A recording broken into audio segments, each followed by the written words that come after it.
Good morning. Things are dropping off my shelves. Good morning. This story is a really cool story that I have loved since the first time I've read it.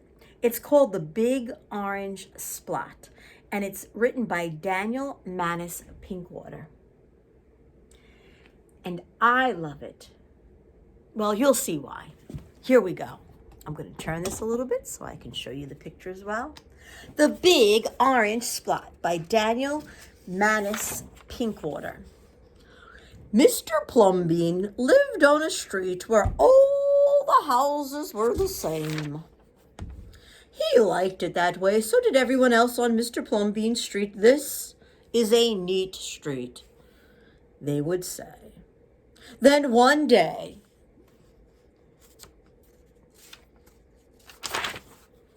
a seagull flew over Mr. Plumbean's house. He was carrying a can of bright orange paint. No one knows why. And he dropped the can, no one knows why, right over Mr. Plumbean's house. It made a big orange splat on Mr. Plumbean's house. Ooh, too bad, everybody said. Mr. Plumbean will have to paint his house again. I suppose I will, said Mr. Plumbean. But he didn't paint the house right away. He looked at the big orange spot for a long time, then he went about his business. The neighbors got tired of seeing that big orange spot. Someone said, Mr. Plumbean, we wish you'd get around to painting your house. Okay, said Mr. Plumbean. He got some blue paint and some white paint, and that night he got busy. He painted at night because it was cooler. Look at how busy he is.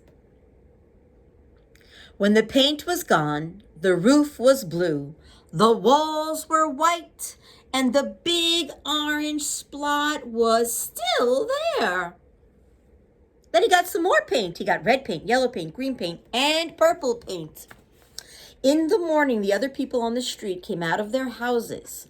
Their houses were all the same, but Mr. Plumbean's house was like a rainbow. It was like a jungle. It was like an explosion. Oh my goodness, look at how cool that looks.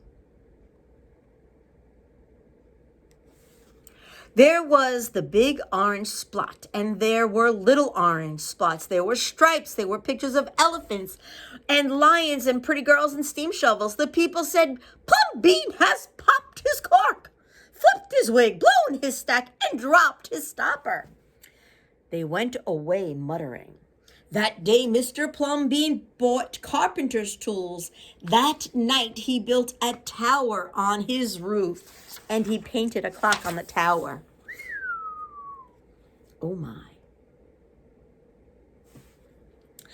The next day, the people said, Plumbean has gushed his mush, lost his marbles, and slipped his hawser.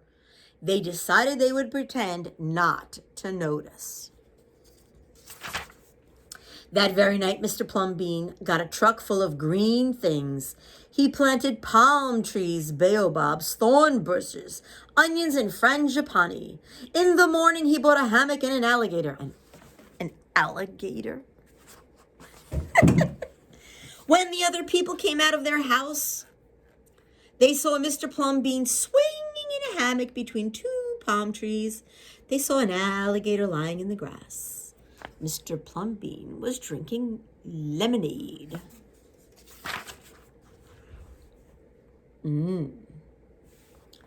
Plumbean has gone too far. This used to be a neat street. Plumbean, what have you done to your house? The people shouted. My house is me, and I am it. My house is where I like to be, and it looks like all my dreams, Mr. Plumbean said. The people went away. They asked the man who lived next door to Mr. Plumbean to go and have a talk with him. Tell him that we all liked it here before he changed his house. Tell him that his house has to be the same as ours so we can have a neat street.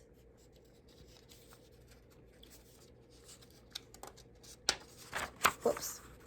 I can do this. I can do it. You're sticking together. Okay, there we go. The man went to see Mr. Plumbean that evening. They sat under the palm trees, drinking lemonade and talking all night long. Early the next morning, the man went out to get lumber and rope and nails and paint. When the people came out of their houses, they saw a red and yellow ship next door to the house of Mr. Plumbean. Whoa.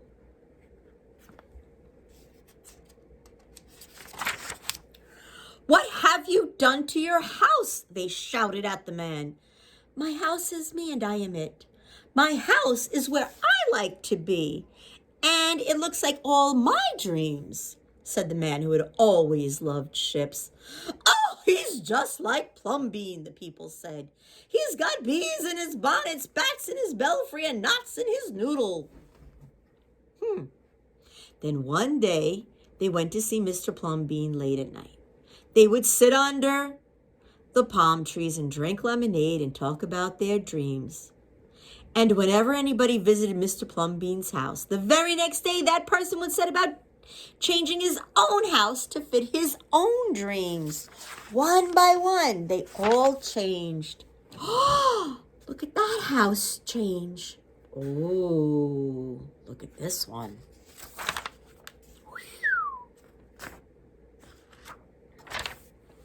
Whenever a stranger came to the street of Mr. Plumbean and his neighbors, the stranger would say, "This is not a neat street." Then all the people would say, "Our street is us and we are it. Our street is where we like to be, and it looks like all our dreams." The end. I hope you like this story. It tells us something. It tells us that we should be who we are and do what we enjoy. Look the way we want to look.